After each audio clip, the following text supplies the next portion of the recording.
حضور سورت مزمل میں ہے اقیم الصلاۃ و آتوا الزکاۃ واقرضوا اللہ قرضا حسنا، واقرضوا اللہ قرضا حسنا، اس کی ذرا تشریح فرما دیں پلیز۔ آپ کو نہیں پتا اس کی تشریح؟ نہیں، اس کا میں بعد میں سوال پوچھوں گا، اگر پلیز بتا دیں۔ آپ مجھے ٹریپ کرنا چاہتے ہیں کہ نہیں حضور، نہیں ٹریپ نہیں۔ کوئی سیدھی سادہ پوچھ لے، قولوا قولا سدیدا۔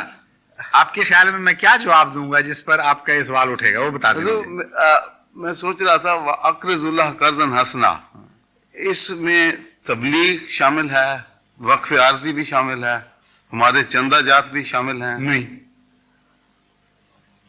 چندہ جات شامل ہے صرف، اور صدقات بھی شامل اور ہیں؟ صدقات بھی، خدا کی راہ میں جو بھی خرچ کریں وہ شامل ہے۔ اچھا جی، جزاک اللہ۔ اور سوال اگلا تو کریں۔ تو سوال تو میرے پاس بڑے ہیں، لیکن باہر کے لوگ نہیں، اس پر جو آپ نے سوال کرنا تھا دوسرا، یہی تھا حضور، میں یہ پوچھنا چاہتا تھا کہ اس میں اتنی سی بات ہے، ٹھیک ہے۔ صرف خدا کی یہاں اقرض اللہ قرضا حسنا میں مالی قربانی صرف مراد ہے جو خدا کی خاطر دی جاتی ہے۔ اس میں ایک بڑا لطیف اشارہ ہے جو لوگ سمجھتے نہیں عموماً۔ اب بے شک دوسرے سوال کے لیے کھڑے ہیں تھوڑی دیر کے لیے۔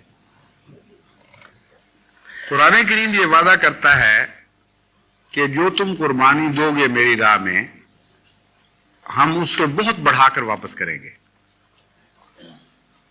لیکن مسلمانوں کو ساتھ یہ نصیحت بھی کرتا ہے کہ تم قربانی میں اپنی حرص کو شامل نہ کرنا، خدا نے تو دینا ہی دینا ہے، تم قرض حسنہ کے طور پر دینا۔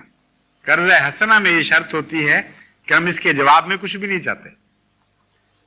اور اسی مضمون کو قرآن کریم نے ایک اور جگہ کھولا، فرمایا وَلَا تَمْنُنْ تَسْتَكْثِرْ، کہ من یعنی احسان کا کام، نیکی کا کام خرچ کے معاملے میں اس نیت کے ساتھ نہ کیا کرو کہ وہ تم اسے بڑھا لو۔ بس جو سلوک خدا تعالیٰ انسانوں کے ساتھ معاملے میں پسند نہیں فرماتا اور ہماری نہایت اعلیٰ تربیت کرنا چاہتا ہے، وہی لوگ اس میں مخاطب ہے جن کو خدا تعالیٰ نہایت اونچے مقام پر لے جانا چاہتا ہے، تقویٰ کی باریک راہیں دکھاتا ہے کہ اقرض اللہ قرضا حسنا، کہ تم خدا کے ان وعدوں کے باوجود کہ وہ تمہیں بہت دے گا، اس نیت سے نہ دیا کرو کہ ہمیں مل جائے واپس، بلکہ اس طرح دیا کرو جس طرح تحفہ پیش کیا جاتا ہے۔ اور تحفے کے نتیجے، قرض حسنا کا الگ مقام ہے، تحفے کا مضمون بعد میں آئے گا۔ قرض حسنہ کے طور پر دو، یعنی واپس اتنا بھی اگر تمہیں مل جائے جتنا تم نے دیا تھا تو تم سمجھو یہ بھی بڑا احسان ہو گیا، ورنہ ہم تو دے چکے تھے۔ اس مضمون کو مزید پھر بڑھاتا ہے خدا تعالیٰ، فرماتا ہے کہ تم خدا کے حضور ہدیے کے طور پر، تحفے کے طور پر پیش کرو۔ اور اس تحفے کے مضمون کو ہر نماز میں یاد کرایا گیا، تحیات للہ والصلوات والطیبات، کہ تحفے سب خدا کے لیے ہیں۔ قرض حسنہ، سود اور تحفہ، یہ تین مضمون بن گئے نا۔ سود سے منع کر دیا کہ انسانی معاملات میں، اور خدا سے خدمت میں خرچ کرنے کے وقت یہ شرط منع کر دی کہ خدا دے گا تو ہم دیں گے ورنہ نہیں دیں گے۔ پہلی تربیت یہ کی۔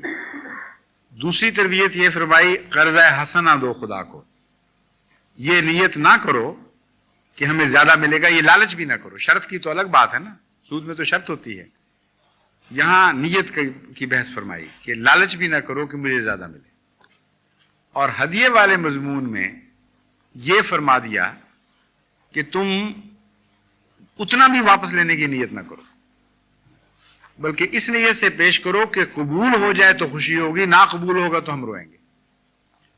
چنانچہ قرآن کریم نے مثال دی ایسے لوگوں کی جو جان کا نذرانہ لے کر خدا اور رسول اللہ علیہ وسلم کی خدمت میں حاضر ہوئے کہ ہمیں بھجوائیں، ہم اپنی جانیں پیش کرتے ہیں، ہمارے پاس مال نہیں ہے پیش کرنے کے لیے۔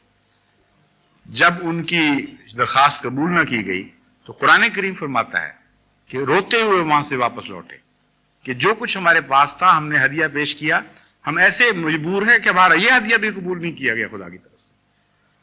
یہ نہایت ہی اعلیٰ تربیت کے مضامین ہیں جو قرآن کریم میں درجہ بدرجہ مومن کو ادنا مقام سے اٹھا کر بلند تر مقام پر لے جاتے ہیں۔ لیکن قرض حسنہ کی اس آیت کا عموماً ترجمہ صرف یہی کیا جاتا ہے کہ خدا کی راہ میں خرچ کرو. میرے آقا میں نے یہ اس لیے پوچھا کہ کیونکہ سورۃ مزمل ہے، یا ایھا المزمل، حضور کو ایڈریس ہے، اور حضور کو بار بار تاکید کی گئی ہے کہ تبلیغ کرو، بلغ ما. نہیں، تبلیغ کا الگ مضمون ہے. خدا تعالیٰ نے تو صرف ایک ہی مضمون تو قرآن کریم میں نہیں بیان کیا کہ اسی کی بریکٹ میں سارے آئیں. قرآن کریم میں اللہ تعالیٰ نے اپنے عہد کو کھول دیا ہے دو حصوں میں. فرمایا ان اللہ اشترى من المؤمنین انفسهم واموالهم بان لهم الجنہ، کہ خدا تعالیٰ نے مومنوں سے جو سودا کیا ہے وہ یہ ہے کہ ان کی جانیں بھی خدا کی اور ان کے اموال بھی خدا کے. اس شرط پر بیعت ہوئی ہے اسلام کے ساتھ ایمان لانے والوں کی. تو اس میں انفس کو الگ کیا ہے، اموال کو الگ کیا ہے، دونوں الگ الگ قسم کی قربانی ہے. اس لیے آپ کیوں دونوں کو اکٹھا کرنا چاہتے ہیں جب خدا نے الگ کیا ہوا ہے؟ جی جزاک اللہ خیر.